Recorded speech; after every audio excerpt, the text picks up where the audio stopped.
Hello, everyone, and welcome to Fight for Liberty, the only political news show that cares more about your rights and freedoms than our agenda. So, marijuana is officially decriminalized in New York State.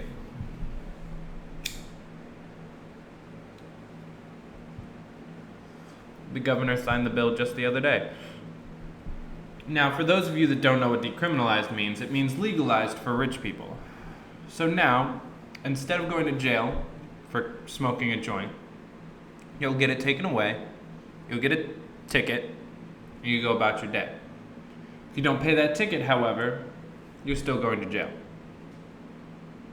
Now, this is still a big win and a step in the right direction for Albany. So I don't want to take anything away from the win. But first, I want to talk about how much of a joke this bill really was.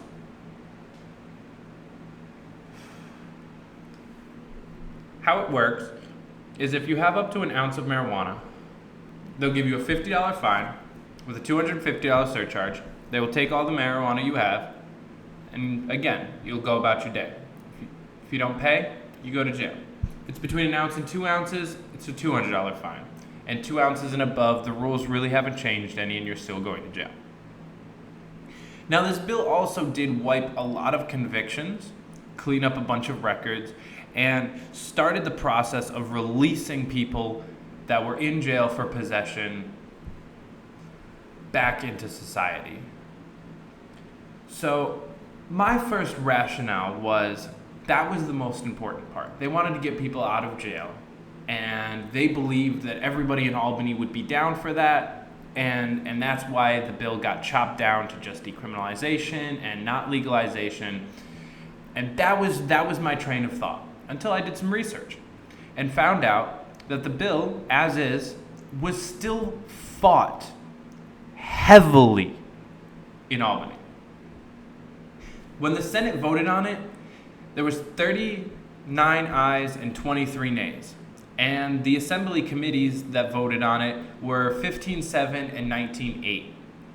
This is almost a third of Albany, in the Senate more than a third, that voted against letting these nonviolent offenders out of jail, voted against decriminalization, voted against you not ending up in handcuffs for owning a plant. And if you live anywhere as near my hometowns of Fulton and Oswego, both your Senator, Patty Ritchie, and your Assemblyman, William Barkley, were on the side of no. Now, I've mentioned in videos previously that we need to vote based on our elected officials' voting records, and I think this is a very, very, very important issue to do so on.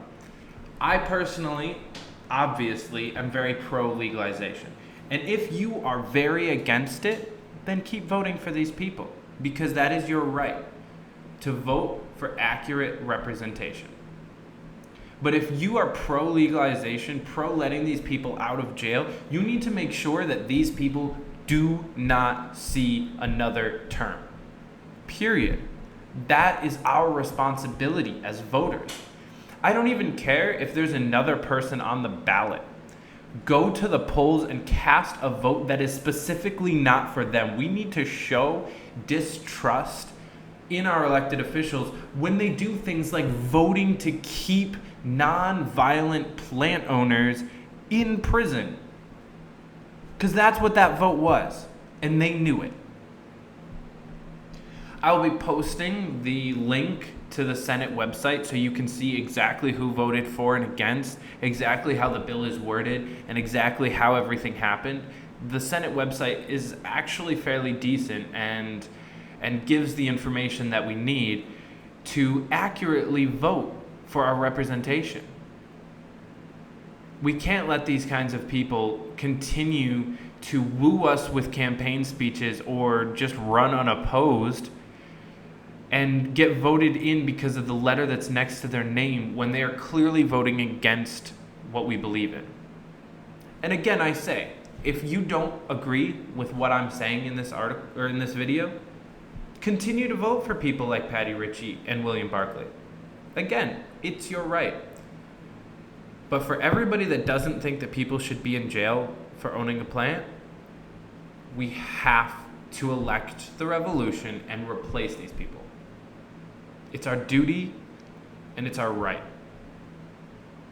Thank you so much for watching, and until next time, welcome to the fight.